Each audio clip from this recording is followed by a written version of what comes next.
Olá pessoal, eu sou Cristiano Molica, gerente e engenheiro da Instruterm e hoje teremos o quarto Dica de Mestre, com o mestre Marcos Domingos. Não se esqueça pessoal, se inscreve no nosso canal, se gostar do vídeo dê aquele curtir e ative o sininho.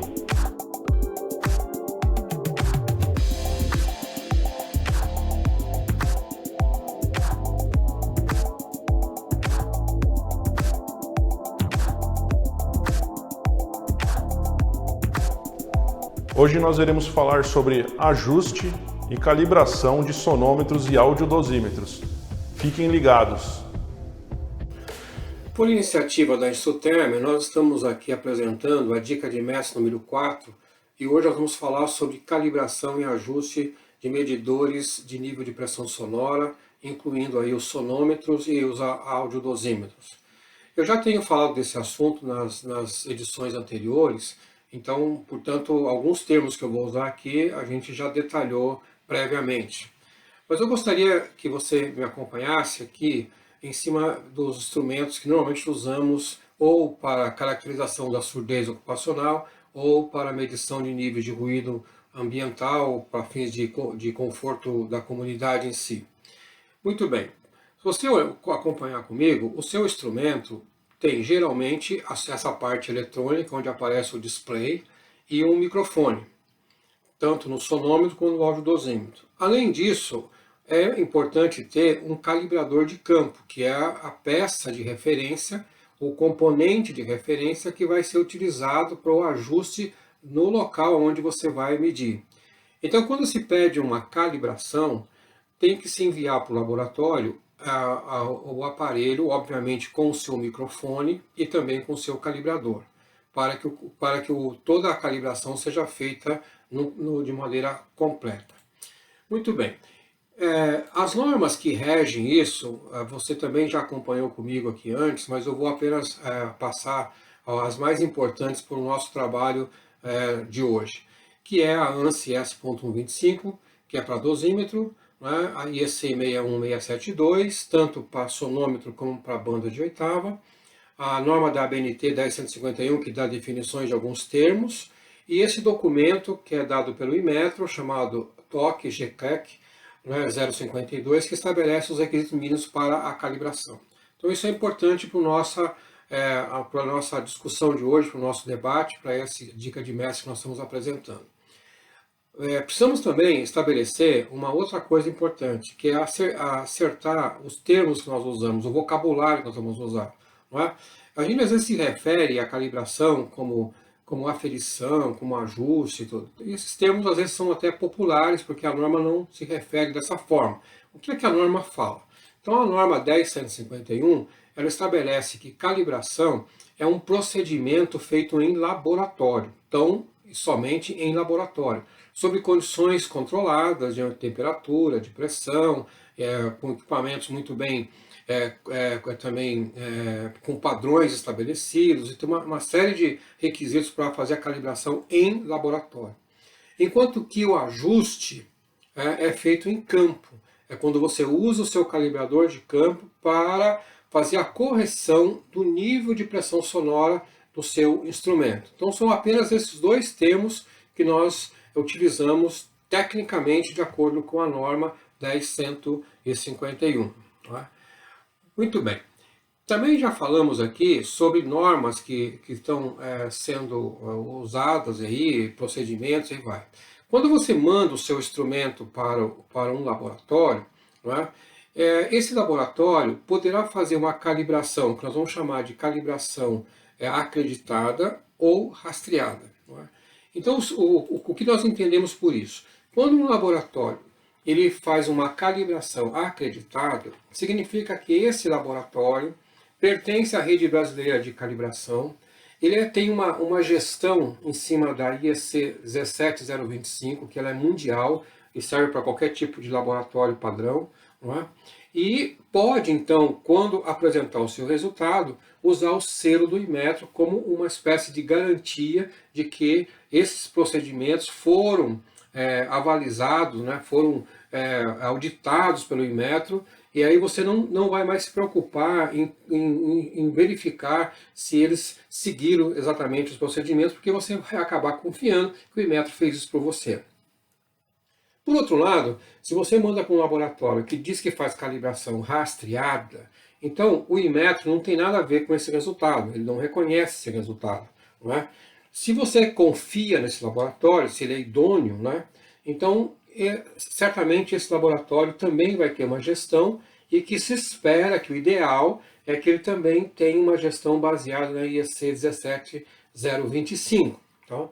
Agora, se esse laboratório que você está mandando não te diz nada sobre ser calibração acreditada ou rastreada e diz que tem métodos próprios, aí fica por sua conta e risco, porque você vai precisar confiar muito em quem está fazendo para ter segurança de que seu instrumento realmente ele condiz com os padrões estabelecidos. Então toma muito cuidado para quem é que você está encaminhando o seu equipamento. Não é?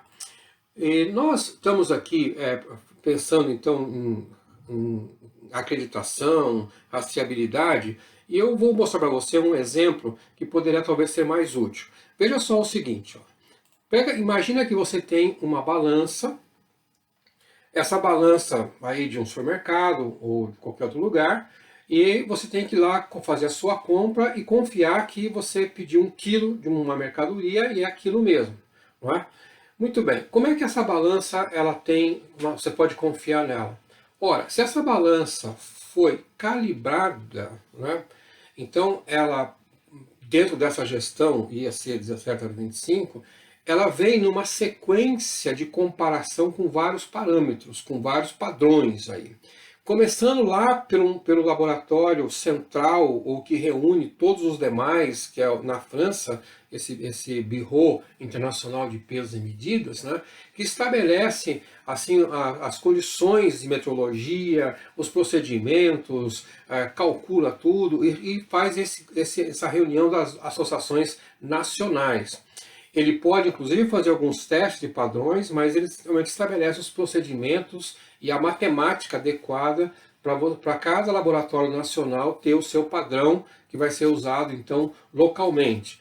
Aí um laboratório prestador de serviço, tá, que é acreditado ou ele é rastreado, ele vai fazer com que o seu padrão de laboratório seja comparado com o seu padrão nacional, no caso o Inmetro. E por fim, a sua balança, que é o seu equipamento de uso em campo, que vai também ser aferido com relação a esse padrão. Então, nesse simples exemplo, você percebe que a balança está na 4ª linha. Né? Então, primeiro o padrão internacional, né? Depois o padrão nacional, o padrão local do seu laboratório e, por fim, o seu equipamento de campo. É assim que funciona a rastreabilidade. Óbvio que se você tem um laboratório que é acreditado pelo Inmetro, todos esses padrões, ao serem conferidos e checados, eles seguem metodologias, seguem procedimentos, controle, tudo que o Inmetro, então, faz essa auditoria para que você possa ficar mais tranquilo. Quando um laboratório não é acreditado, ele pode seguir até mesmo esse procedimento todo, só que ele não tem o selo do Inmetro, mas o seu resultado ele pode dizer que é rastreável. Então aí, no caso, vai depender de você, né? No caso de não ser um laboratório acreditado, pedir que o laboratório que faz a sua calibração te mande, então, os documentos, o que comprove, né, que foi rastreado. Né? Se o laboratório, obviamente, não fizer, então aí eu creio que você está pagando por um serviço duvidoso. Não é? Ok. Vamos então pensar um pouquinho mais agora sobre a questão prática nossa de calibração em laboratório. Né? Aqui no Brasil, então, esse documento gerado lá pelo Inmetro, nessa gerência de acreditação, que é chamado DOC GCLEC 052, ele estabelece requisitos mínimos para que um instrumento de ruído, medidor de ruído, possa ser calibrado. Eu listei aqui 10 itens quando o seu instrumento for calibrado de acordo com a IEC 61672. Se o seu instrumento é mais antigo, talvez ele foi fabricado por um outro padrão, como a IEC 60804, então as exigências para calibração são diferentes. Mas no caso aqui, pensando num aparelho mais novo, mais moderno, pelo menos esses 10 itens são importantes. Que você vai fazer os testes elétricos, acústicos, as ponderações, para ver se respondem de acordo com a norma internacional e aquela que o seu fabricante disse para você que ele seguiu na construção do seu instrumento. Então, se ele for um sonômetro, vai ter que ter esses 10 itens aqui, pela 61672. Se ele for um sonômetro mais antigo, ele vai ter apenas aí 4 ou 5 desses itens, que é o que a norma se propõe. Então, nós estamos pensando aqui nesses requisitos mínimos que o Inmetro exige que o seu laboratório faça na sua calibração. Quando você pensar em dosímetro, é um pouco mais simples, porque ele vai seguir a ANSI S.125, que vai só pedir 4 itens: linearidade, curvas de ponderação em frequência A e C, não é? Detecção e ponderação temporal, que vai ser praticamente a questão do slow e fast, e vai ver como que é feita a integração e o cálculo da dose. O calibrador, ele vai ter 2 itens só: nível de pressão sonora e frequência, da mesma forma que é o filtro de oitava, apenas 2 itens. Né? Isso é a exigência aqui no Brasil para que você possa ter um instrumento, então, dito calibrado.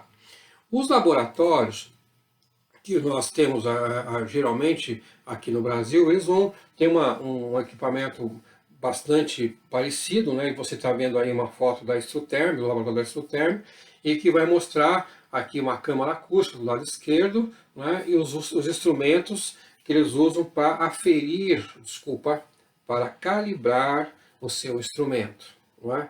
Então, aí você vai ver esse gerador de sinais, atenuador, e assim vai. Esses equipamentos que vocês estão vendo nessa bancada são equipamentos que foram calibrados contra os padrões do Inmetro. Então, eles são de uma qualidade superior ao seu instrumento medidor de campo. Muito bem. Quando você tem, então, agora isso aqui feito, o laboratório manda para você um relatório. Então, o que é importante observar nesse relatório? Se esses itens todos que o GCLEC pede, eles estão contemplados lá, não é? E aí, quando você lê esses números, você vai ver, então, se o seu instrumento, qual é o desvio dele, ou o erro dele, não é, que vai acontecer, qual é a incerteza dessa medição, qual é a tolerância observada, normalmente está estipulada na própria norma que o fabricante construiu, né? Então, quando o instrumento é muito bom, então você percebe aí que o desvio aí, no caso de ser 0,0, mostra excelente qualidade, não é? Mas o seu erro final tanto já pode estar estabelecido dentro da norma, como não. Que muitas vezes, se for uma outra aplicação, no nosso caso, você talvez tenha que calcular qual o seu erro tolerável para você poder aceitar ou não. No nosso caso já está um pouco mais fácil, porque a própria norma diz que a tolerância, no final das contas, não pode ser maior do que o valor que você está vendo aí, nesse caso, nesse exemplo, de 1,21. Então aí eu apenas algumas tabelas, alguns gráficos dos resultados que você vai receber e como é que você vai interpretar. Então, óbvio, se o seu instrumento começa a mostrar um desvio, né, ou seja, vamos entender aqui, entre aspas, como um erro, né, que meio acentuado e que pode se aproximar da tolerância, junto com incerteza e outros cálculos que você pode fazer, então significa que o seu instrumento não é de boa qualidade ou que ele está com defeito, precisa ser feita uma boa manutenção nele. Tá? Então, dessa forma, você entende o seu resultado e faz tudo isso. Uma questão importante aqui, que eu creio que para a questão prática nossa, eu listei aqui algumas coisas que são relevantes. Primeiro, a validade da calibração. Tecnicamente não faz sentido estabelecer nenhum prazo de validade, porque aquilo que o seu instrumento, enquanto calibrado, ele vale dentro do laboratório. A partir que saiu do laboratório, é por sua conta e risco. Então, se você se o aparelho vai ficar descalibrado depois de 3, 4, 5 meses, depende muito das questões de uso dele. Não é? No caso, a NBR acabou fixando um tempo aí, né, talvez até mais por precaução do que tecnicamente, de que o sonômetro tem que ser calibrado no máximo a cada 2 anos. Tá? Nada se diz com relação ao audiodosímetro. O nível do calibrador também é uma outra coisa importante, porque a gente costuma saber que o nosso calibrador pode ter 94, 114. Isso é um valor nominal. Mas o que é importante é que você pegue o certificado de calibração e veja qual foi o valor estabelecido na calibração, e aí esse é o que você vai ajustar o seu medidor, ou quer seja o audiodosímetro ou o seu sonômetro. As condições ambientais também podem prejudicar completamente a sua calibração, porque uma vez que a calibração é feita num laboratório, num local limpo e controlado de temperatura e pressão, pode ser que na fábrica, em condições hostis, essas condições não se mantenham, e aí a sua calibração pode ficar prejudicada. Se você é uma pessoa que usa com cuidado o seu instrumento, provavelmente você vai ter uma calibração mais confiável por mais tempo. Agora, se você é uma pessoa que não é descuidado ou alguém usa o seu instrumento de maneira relaxada, então ele vai danificar essa calibração em pouco tempo, né? Na maneira de transportar, não se dá conta que é um instrumento delicado, que tem que transportar dentro de um estojo adequado, aí vai. Microfone é uma parte muito sensível do seu instrumento.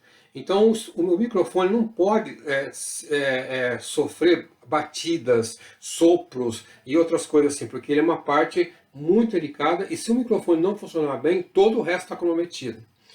Por fim, eu queria dizer para você o seguinte, o erro maior que pode ter não é se o seu instrumento atende a calibração ou não. O seu erro maior é o tempo de medição que você faz e quantas leituras você faz para tirar a sua conclusão.